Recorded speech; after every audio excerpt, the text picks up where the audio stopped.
कितनी अजीब बात है मासूम, हम दोनों के घर में टेंशन चल रही है। ये टेंशन बहुत बड़ा तूफान लेकर आएगी मिमी। अभी तो मेरे पेरेंट्स ने शिबा का असल रंग ढंग नहीं देखा। जैसे ही उन्हें पता चलेगा बहुत बड़ा तूफान आ जाएगा। देखो यार, जो तूफान आना था वो आकर चला गया है। तुम्हारे पेरेंट्स ने तो उसको कबूल कर लिया, अब क्या फर्क पड़ता है। लेकिन अभी अब्बा जान को उसकी असल हरकतें नहीं पता। अभी तो वो नेक परवीन बने होने का ड्रामा कर रही है। जैसे ही उन्हें पता चलेगा ना, वो उसे एक सेकंड बर्दाश्त नहीं करेंगे। कहाँ खो गई हो? कुछ नहीं यार, एग्जाम जितने करीब हैं, मुझसे इन हालातों में कोई तैयारी हो ही नहीं रही। बेटा तुम समझदार हो, पढ़ी लिखी हो, फिर तुम क्यों जिद कर रही हो? जिद मैंने नहीं, उमर ने शुरू की है माँ जी। देखो बेटा, उमर तुमसे माफी मांग रहा है। तुम भी अपने रवैये में कुछ लचक पैदा करो। देखो बेटा, इस वक्त उसे तुम्हारी सख्त जरूरत है। अगर उसको मेरे साथ की जरूरत होती तो आज वो मेरे साथ होता, लेकिन उसको तो हमदर्दी, प्यार, साथ सब कुछ मिल रहा है। बेटा तुम इस गलत फहमी का शिकार क्यों हो गई हो? उमर की मोहब्बत में कुछ कमी नजर आई है तुम्हें? जी माँ जी, देखी है, तभी तो कह रही हूँ। और अगर मुझे कोई गलत फहमी थी तो उसने दूर क्यों नहीं की? मैंने उसको कहा जॉब छोड़ो, उसने छोड़ी। देखो बेटा, ये जॉब उसकी मजबूरी है। तुम्हें तो मालूम है कि आजकल नौकरियां मिलना कितना मुश्किल हो गया है। कैसी मजबूरी माँ जी? मैं आसानी से उसको जॉब दिलवा सकती थी, लेकिन उसको तो एक टिकट पे दो मजे लेने थे ना, जॉब भी और दिल लगी भी। देखो, तुम उमर पे बहतान लगा रही हो, और बहतान लगाना बहुत बड़ा गुनाह है। अपनी बीवी की आंखों में धूल झोंकना भी बहुत बड़ा गुनाह है माँ जी।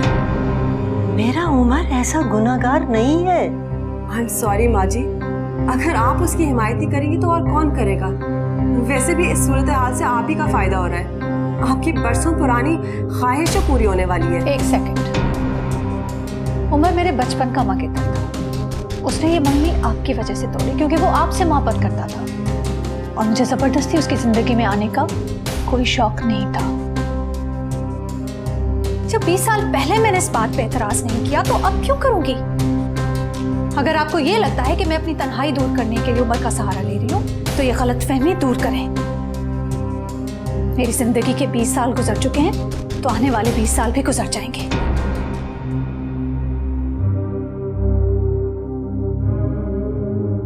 आपका मियां आपको मुबारक हो, सानिया उमर आरफीन।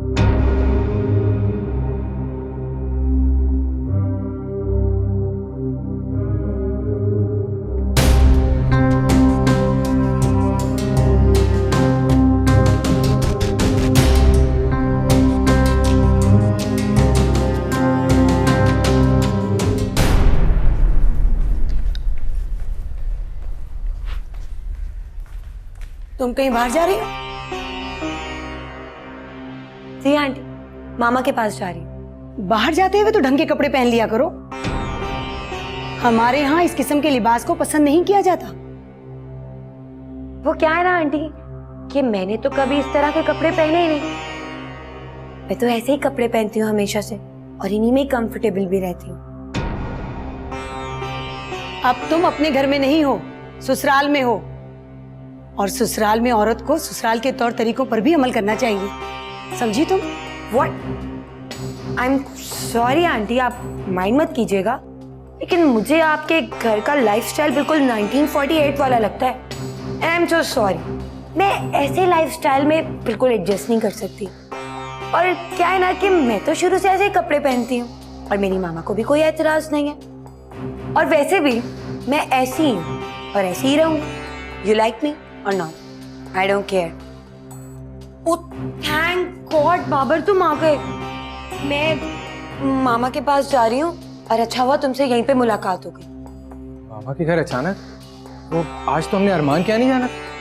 हाँ, लेकिन वो मामा ने बुला लिया, उनके कुछ गेस्ट आ रहे हैं ना, तो जाना तो जरूरी है। लेकिन मैं जल्दी आ जाऊंगी, और अभी मैं जा रही हूँ। I am getting late. Okay bye.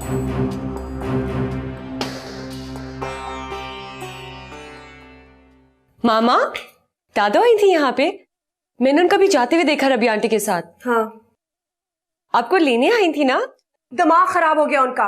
वो क्या समझती हैं? वो आएंगी और मैं उनके साथ चली जाऊंगी। क्या हो गया है मॉम आपको? क्यों तंग कर रही है इतना डैड को? आप तो इतनी मोहब्बत करती थी डैड से, इतने दावे करती थी मोहब्बत के।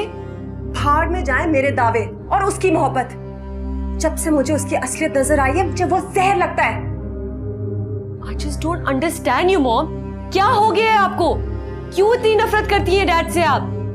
आपको पता है इस सब का असर हम पे होगा, बल्कि हो रहा है। साथ को देखा है आपने कितना डरता था डैड से, और आज देखे उसे, नफरत करता है उनसे। वो लड़का जो अपने एग्जाम्स में 80% मार्क्स लेके आता था, आज फेल हो रहा है, और इस डाउनफॉल की वजह से आप पे आप। शट अप मिमी। इतना शौक और अपने बाप की हिमायत करने का तो जाओ उसके पास रहो तुम, उसी गंदे घटिया नीच मोहल्ले में जिसकी सड़क से गुजरने में तुम्हें शर्म आती थी। तुम्हारा कॉलेज जिसमें तुम इतना इतराती हो, उसके 1 महीने की फी तुम्हारे बाप के पूरे साल की तनख्वाह से पूरी नहीं हो सकती। जाओ, यहाँ पे तुम कितने ऐश आराम से रह रही हो, जो तुम्हारा दिल चाहता है तुम्हें मिलता है, वहां तुम्हें हर चीज के लिए तरसना पड़ेगा। इन सब बातों का सोचो और फिर मुझे अपना फैसला बताना। आप उसे बताइएगा ना कि मैं। हाँ बेटा, मैंने उसको सब कुछ बताया, तुम्हारी हालत का भी, तुम्हारी माफी का भी। लेकिन बेटा वो कोई बात सुनने को तैयार ही नहीं है। उसका तो रवैया बिल्कुल बेलचक है, बल्कि उल्टा उसने तो सारा इल्जाम तुम्हारे ऊपर डाल दी कि तुम और रबिया। यकीन जानो रबिया के सामने मुझे किस कदर शर्मिंदगी हुई है। वो तो रबिया इतने तहम्मुल और बर्दाश्त से काम न लेती तो न जाने वहां पे कौन सी जंग छिड़ जाती। वो अब वापस नहीं आने वाली।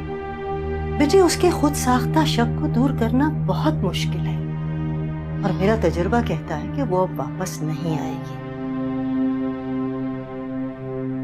हाँ, शायद उसको जिसकी जरूरत थी वो उसे मिल गया।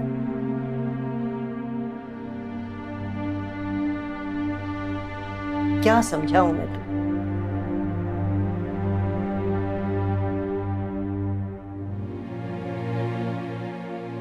अम्मा जी, मुझे सानिया पसंद है। मैं सानिया से शादी करना चाहता हूँ। वो खूबसूरत है इसलिए? अम्मा जी, सानिया सिर्फ खूबसूरत ही नहीं, बल्कि बाएतमाद, मॉडर्न सोसाइटी में मूव करने वाली तमाम एबिलिटीज रखती है। मुझे तभी सहनी हुई चूल्हा हांडी टाइप की लड़कियां पसंद नहीं है अम्मा जी। मुझे सानिया जैसी लड़की पसंद है जो मेरे तरक्की के सफर में मेरे शाना बशाना हो, जिसे मुझे कुछ सिखाना ना पड़े।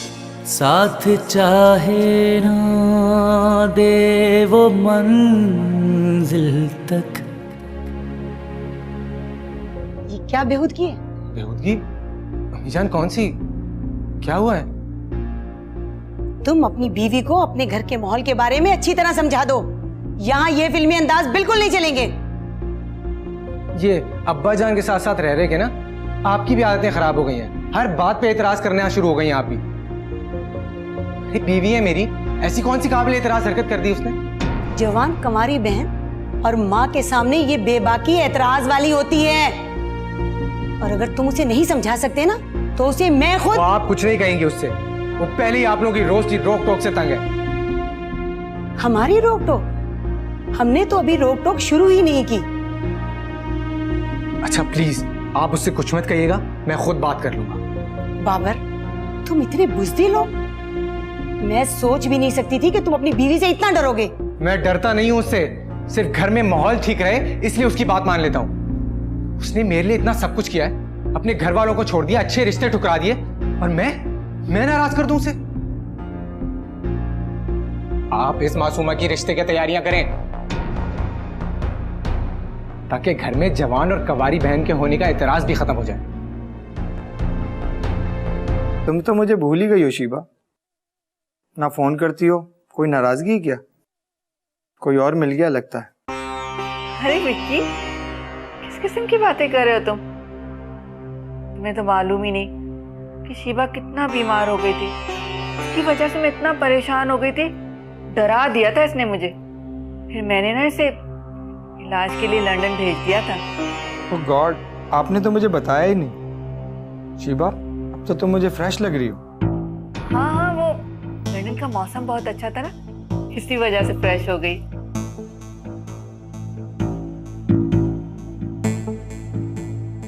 अमान, आप यहाँ इस वक्त?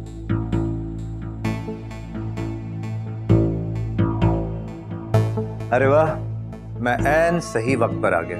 यहाँ तो बड़े बड़े लोग बैठे हैं। कैसे हैं आप वकार साहब? मैं ठीक ठाक, आप सुनाएं कैसे हैं? बस गुजर रही है, बैठिए। अमान, हम ऐसा करते हैं कि वहां चल के बैठते हैं। क्यों भाई, खैरियत तो है?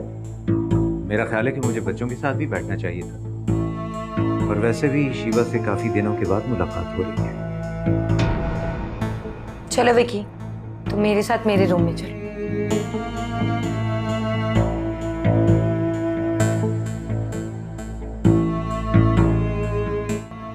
मुझे तो ताने देती थी कि मैं अपनी बेटी जैसी लड़की का सौदा करना चाहता हूँ, और अब खुद तुम शादीशुदा बेटी का सौदा कर रही हो। इस बात की तुम्हें कोई शर्म नहीं आती? बकवास बंद करो। तुम्हें हमारे मामले में बोलने का कोई हक नहीं है। होते कौन हो तुम?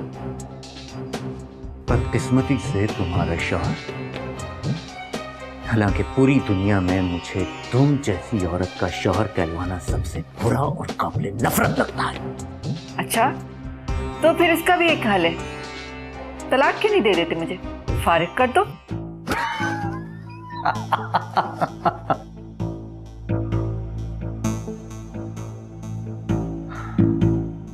तुम्हारी ये ख्वाहिश मैं कभी पूरी नहीं करूंगा।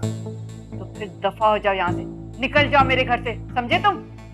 मत भूलो कि मैं अभी और इसी वक्त यहाँ तुम्हारे दामाद को बुलाकर तुम्हारी बेटी को फारिग करवा सकता हूँ।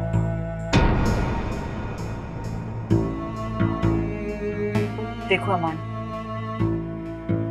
गेम के भी कुछ उसूल होते हैं। हाँ, बिल्कुल सही। Give and take. तुम हमारा पीछा क्यों नहीं छोड़ देते? छोड़ दूंगा भाई, तुम मेरा मकसद पूरा कर दो, मैं तुम्हारा।